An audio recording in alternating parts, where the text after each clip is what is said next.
At a meeting in Nairobi ahead of the anticipated release of the BBI report, a cross-section of women leaders in politics, business, civil society and media came together to build consensus on what is being dubbed as a common women's agenda. At this event, a preliminary zero draft was put to members and endorsed by acclamation, calling on President Kenyatta, Deputy President William Ruto and Right Honorable Raila Odinga to protect women's gains as enshrined in the Constitution. Now, one of the most pivotal of these gains is the gender rule, which should guarantee that no gender occupy more than 2/3 of public positions. But as we all know, despite this being in the Constitution and despite Jubilee having a majority in Parliament, legislation for the implementation of this rule has repeatedly flopped. To add to this, despite the fact that key findings of the court have prepared the groundwork for the Chief Justice to petition the President to dissolve Parliament as it is not properly constituted, the leader of the highest court in the land has been silent. And now, the Senate Justice and Legal Affairs Committee has told women this week to forget about the not more than 2/3 gender rule, saying that women can effectively compete in politics. Seriously, senators? Now, they're making these findings in a country where they know full well that patriarchy is deeply entrenched. We have not yet been able to eliminate FGM in 2019. In 2019, women are still routinely battered and killed alongside their children. The police many times don't just treat these cases as kawaida. In fact, often they are perpetrators of that very crime. And if we were to be perfectly honest, even the media itself, which boasts as the voice of the people, is guilty. Yes, the Fourth Estate, I can admit, often systematically prejudices and silences women whom they report on, and even women within the newsroom.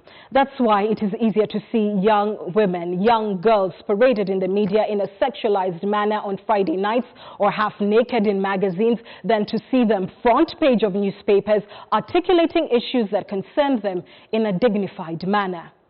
Now, if you think unavumilia kuwa Mkenya, then ask a woman next to you what the Kenyan experience is like for her. Now, let's be clear, not all men are bad or evil, just the same way not all women are saints. But this isn't about morality. It's about the Constitution and the rule of law, whose explicit provisions have become mere suggestions and expendable when it comes to women. So what is our point tonight? Well, the fairer sex must see things for what the fairer sex. That it doesn't matter who is in power. It doesn't matter what the law says. If there was ever a second-class citizen in Kenya, the status quo says that it is we, the women of Kenya, and our children. So if the governing coalition, if Parliament, if the Supreme Court, and even if the media will fail you, the question is, what are you going to do about it?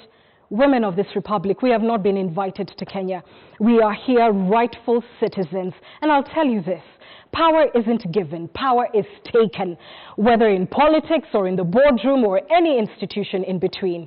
The men in power are not your knights in shining armor who are going to ride in and save the day. If that was their sincere intention, then they would have done it by now. 50+1 is all that is required to elect a president. You are now 50.5% of the Kenyan population. So the question we're posing to you is whether you're going to make those numbers count. And now we conclude this program by paying tribute to a fallen colleague. You may already know by now that we here at K24 suffered a very personal loss, and on Punchline this week, we are deeply mourning the tragic death of a colleague and friend, Daniel Chemjor. Incidentally, on the very same day that he was involved in that deadly accident, I was reminded of how I started from the very bottom of this industry. And guess who started right there, down in the trenches of this business with me? It was Chemjor. I remember the very day we met in the corridors of the Standard Group.